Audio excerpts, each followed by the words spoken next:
Hi friends, welcome back to our channel Chhatra electrical hub. मैं Vishwajeet. Friend, आज का जो टॉपिक है एक 400 एम्पियर का वीरगो कंपनी का वेल्डिंग मशीन है। फ्रेंड, इसका पहले पार्ट मैंने बनाया था। ये ड्राइवर सेक्शन में प्रॉब्लम था, इसका IGBT सब फूट गया था। और इधर आप देख सकते हो ये रेजिस्टेंस मैंने लगाया, जेनर लगाया, ये सब फूट गया था। इसका सर्किट डायग्राम मैंने पहले वाले वीडियो में डाला हूँ, उसका एनालिसिस कर दिया हूँ कैसे सर्किट क्या है। तो पहले आप लोगों को दिखा दे रहा हूँ। देखिए, यहाँ पे एक लो ओम का रेजिस्टेंस था, SMD लेवल का, SMD पैकेज का, बट इधर तो नहीं मिलता है मार्केट में, इसलिए मैंने कार्बन रेजिस्टेंस लगाया। फिर आप इधर देख सकते हो 2 डायोड था। इधर कंपनी में SMD लगा है, बट मैंने मार्केट से नॉर्मल डायोड लेके लगाया हूँ।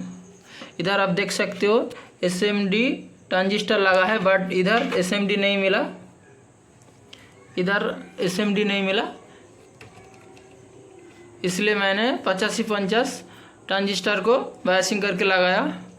फिर अब इधर देख सकते हो सारे SMD तो इधर नहीं मिलता है मैं जहाँ पे रहता हूँ, इसलिए सब कार्बन रेजिस्टेंस लगा के इसका सर्किट रेडी किया। उसके बाद इसका PWM सिग्नल चेक किया, 2 साइड हाई लो साइड का पल्स चेक किया। उसके बाद मैंने IGBT लगाया।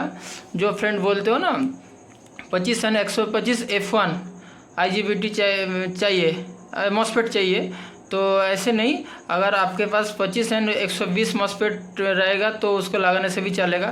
एक्चुअली मॉसफेट उठ जाता है इसलिए क्योंकि यहाँ पे जो सर्किट है इसमें प्रॉब्लम हो जाता है। जब हाई साइड ट्रिगरिंग करता है उस टाइम लो साइड भी ट्रिगरिंग कर देता है, इस वजह से शॉर्ट सर्किट हो जाता है, इसलिए IGBT उठ जाता है। फ्रेंड, इसको पहले चेक करना पड़ेगा, उसके बाद ये IGBT चारों लगाए, नहीं तो उठ जाएगा।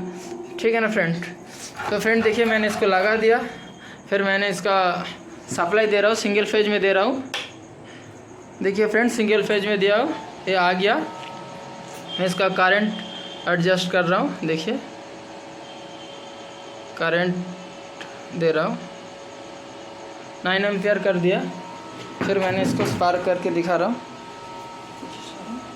और ना थोड़ा देखो, मैं स्पार्किंग कर रहा हूँ। देखिए, ये स्पार्किंग हो रहा है, ऐसे ही हो गया। फ्रेंड, अगला अभी वीडियो लाऊंगा इसका जो SMPS सर्किट है, रिले कैसे काम करता है, ये सिंगल फेज या 2 फेज में कैसे काम करता है, ऐसे चेक करेंगे। फ्रेंड, और एक इसमें सावधानी बरतना है, क्या है ना, ये कैपेसिटर चार्ज रहता है। जब ऐसे काम करोगे उसके बाद कैपेसिटर को डिस्चार्ज करना है। फिर किसी चीज़ में हाथ लगाइए, इसका इंटरनल सर्किट में देखिए, इसमें चार्ज था, इसको डिस्चार्ज कर दिए।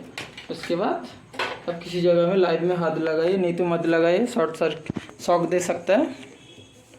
थैंक यू फ्रेंड, आज का वीडियो में इतना तक। आगे भी वीडियो लाऊंगा, तो मेरे साथ जुड़े रहिए।